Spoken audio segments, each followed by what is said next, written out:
¿Sabías que el cuerpo humano puede sangrar sin siquiera ser tocado? Es un fenómeno médico extremadamente raro y aterrador llamado hematidrosis.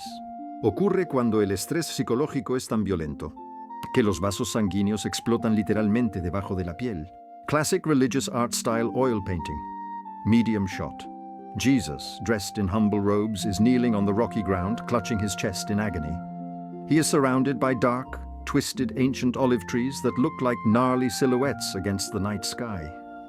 The atmosphere is heavy, foggy, and lit by a pale moon. Deep shadows dominate the composition. Sucedió en un jardín silencioso, en la oscuridad absoluta de la noche. Classic religious art style oil painting, close-up illustration. Jesus' hand is gripping the dry dirt and rocks with intense force.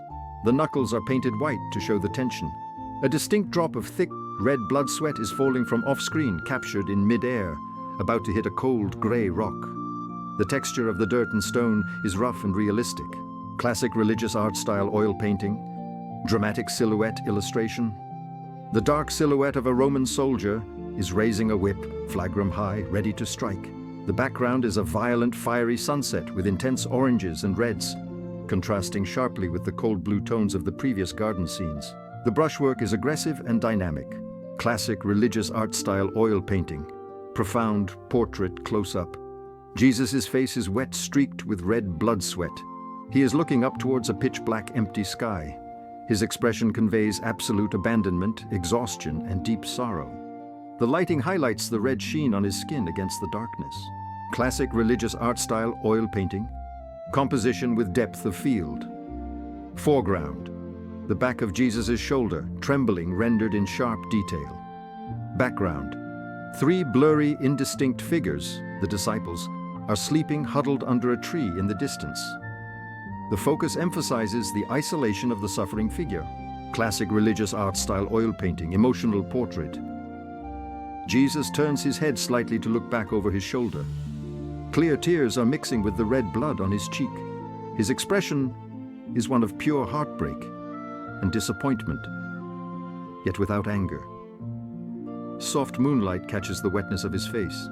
Esta noche no vamos a hablar de madera ni de coronas de espinas. Vamos a hablar del dolor emocional que casi lo mata antes de llegar al Calvario. Bienvenidos a Getsemaní, el lugar donde la amistad muere y donde Dios se quedó completamente solo. Para entender por qué su cuerpo colapsó, primero debemos mirar dónde pisaban sus pies. Los evangelios nos dicen que cruzaron el torrente de Cedrón para llegar al huerto. Pero esa noche, el Cedrón no llevaba agua limpia, llevaba sangre. Pero esa noche, el Cedrón no llevaba agua limpia, llevaba sangre. Era la Pascua. El historiador Josefo nos dice que se sacrificaban hasta 250.000 corderos en un solo día. Piénsalo. Jesús tuvo que caminar literalmente sobre la sangre de los sacrificios antiguos, para subir al monte y convertirse en el sacrificio final. Al cruzar el valle, llegaron a un lugar que hoy imaginamos como un jardín de flores tranquilo. Pero Getsemaní no era un parque. Era un lugar de trabajo brutal. Su nombre en hebreo, Gat Shemanim, nos revela el terror de esa noche. Literalmente significa prensa de aceite. ¿Sabes cómo se extrae el aceite de una aceituna en la antigüedad? No se le pide amablemente, se la tritura, se la rompe, se le aplica una presión inmensa hasta que la esencia misma de la fruta es forzada a salir. Jesús no eligió este lugar por accidente. Sabía exactamente lo que venía. Él entró en la prensa de aceite de Dios para ser aplastado. El peso no era físico, no era una piedra de molino. Era el peso acumulado de todo el pecado, la maldad y la suciedad de la historia humana. Y en medio de esa presión insoportable, buscó lo único que podía consolarlo: a sus amigos. Pero cuando se dio la vuelta, se dio cuenta de que la prensa estaba vacía. En su momento más vulnerable, Jesús hizo algo muy humano. Buscó apoyo. Llevó consigo a Pedro, Jacobo y Juan, su círculo íntimo, su equipo de élite. Estos eran los mismos hombres que habían visto su gloria divina en la montaña. Pero ahora Jesús no les pide que peleen, no les pide que prediquen. Les hace la petición más simple y desesperada de todas: quedaos aquí y velad conmigo. Se alejó un poco, solo unos metros, lo suficiente para estar solo, pero cerca para sentirse acompañado. Y allí comenzó la tortura. La Biblia dice que comenzó a entristecerse y angustiarse en gran manera. Gritó, lloró, Hebreos 5:7 nos dice que ofreció ruegos con gran clamor y lágrimas. Imagina el peso. En medio de ese ataque de pánico espiritual, Jesús regresa a buscar a sus amigos. Necesitaba saber que no estaba solo. Necesitaba ver una cara amiga. Pero lo que encontró fue silencio. Estaban dormidos. Mientras el destino del universo colgaba de un hilo, ellos roncaban. El dolor en el rostro de Jesús no es de ira. Es de una decepción profunda y cortante. ¿No habéis podido velar conmigo ni una hora? La Biblia intenta defenderlos. Lucas dice que dormían a causa de la tristeza. Estaban emocionalmente agotados, quizás borrachos de vino de la cena, quizás paralizados por el miedo. Pero para Jesús el mensaje fue claro. En esto, estás solo. Y no pasó una vez, pasó 3 veces. 3 veces buscó consuelo humano. 3 veces encontró abandono. En ese momento Jesús entendió la verdad más fría de esa noche. Sus amigos le fallaron. Su cuerpo le fallaba. El cielo parecía cerrado. Ningún ser humano, por mucho que te ame, puede acompañarte en el abismo más profundo de tu alma. Ya no había nadie más a quien acudir, solo quedaba él y la copa. Aquí llegamos al misterio central. ¿A qué le tenía tanto miedo Jesús? Miles de mártires han muerto cantando en la hoguera. ¿Por qué el Hijo de Dios estaba aterrorizado hasta sangrar? Porque Jesús no temía a la muerte física. Él temía lo que había dentro de la copa. Esa copa no contenía veneno. Contenía la ira justa de Dios acumulada por siglos. Cada mentira, cada violación, cada genocidio, cada pensamiento perverso de la historia humana. Beberla significaba tragar el vómito espiritual de la humanidad y convertirse en pecado mismo. Pero lo peor no era la suciedad, era la separación. Por primera vez en la eternidad, el Padre tendría que volver su rostro y dejar a su Hijo completamente solo. Por eso gritó: «Padre mío, si es posible, pase de mí esta copa». Su humanidad gritaba «no». Su instinto de supervivencia le rogaba huir. Y entonces el cielo respondió: «Pero no para quitar la copa». Lucas 22:43 dice que se le apareció un ángel del cielo para fortalecerle. Nota esto: el ángel no vino a pelear por él.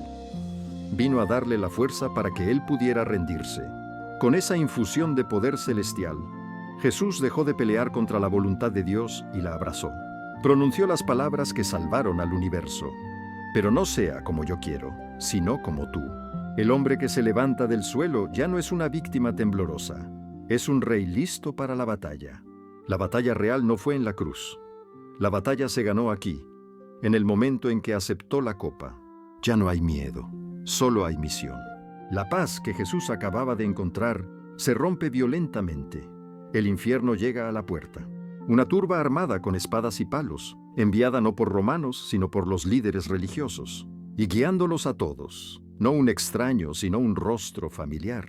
Judas usó su intimidad con Jesús como un arma. Conocía el lugar secreto donde oraban.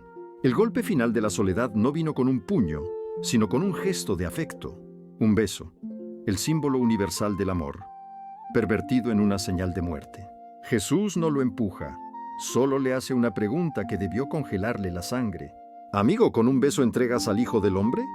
El caos se desata. Pedro intenta defender a Dios con una espada de metal. Pero Pedro no entendía nada. Intentaba pelear una batalla espiritual con violencia humana. Incluso en su arresto, Jesús está solo en su compasión. Sana al hombre que viene a matarlo. Y al ver que el Maestro no iba a invocar fuego del cielo, el valor de los discípulos se evaporó. La Biblia es brutalmente honesta. Entonces todos los discípulos, dejándole, huyeron. El Evangelio de Marcos nos da un detalle humillante que a menudo ignoramos. Un joven seguía a Jesús. Cuando lo agarraron, soltó la sábana y huyó desnudo. Es la imagen perfecta del abandono total. La dignidad arrancada, el pánico absoluto. Ahora sí, la profecía se ha cumplido. Golpearon al pastor y las ovejas se dispersaron. Se lo llevan y el jardín de Getsemaní queda vacío y en silencio otra vez. Jesús se fue. Los soldados se fueron y el jardín quedó en silencio. Pero esa sangre en la roca nos deja un mensaje eterno que resuena hasta el día de hoy. Quizás, en este preciso momento, tú te sientes atrapado en tu propio Getsemaní. Estás enfrentando una crisis que te aplasta el pecho, una ansiedad que te corta la respiración. Y lo peor no es el dolor. Lo peor es mirar a tu alrededor y ver que tus amigos duermen. Nadie entiende tu batalla, nadie puede acompañarte en ese abismo. Pero quiero que recuerdes esta imagen. El Hijo de Dios temblando en la tierra. Jesús bebió la copa de la soledad absoluta para que tú nunca tengas que beberla. Él fue abandonado por el Padre en esa cruz, para que el Padre nunca tenga que abandonarte a ti. En tu noche más oscura, cuando sientes que el cielo es de bronce, Él está despierto contigo. Él conoce el ataque de pánico. Él conoce la traición. Él conoce el miedo a la muerte. No estás orando a un Dios distante. Estás orando a un Dios que tiene cicatrices en las rodillas. Tu Getsemaní no es el final. Es solo el paso previo a tu resurrección. Si te sientes solo en tu batalla hoy, quiero que escribas una declaración de fe en los comentarios. Escribe: no estoy solo. Únete a esta comunidad de fe. Suscríbete al canal, porque en el próximo video descubriremos cómo la traición de Judas fue el error más grande del infierno. Soy tu nombre, y recuerda, la noche es larga, pero la mañana viene. Que la paz sea contigo.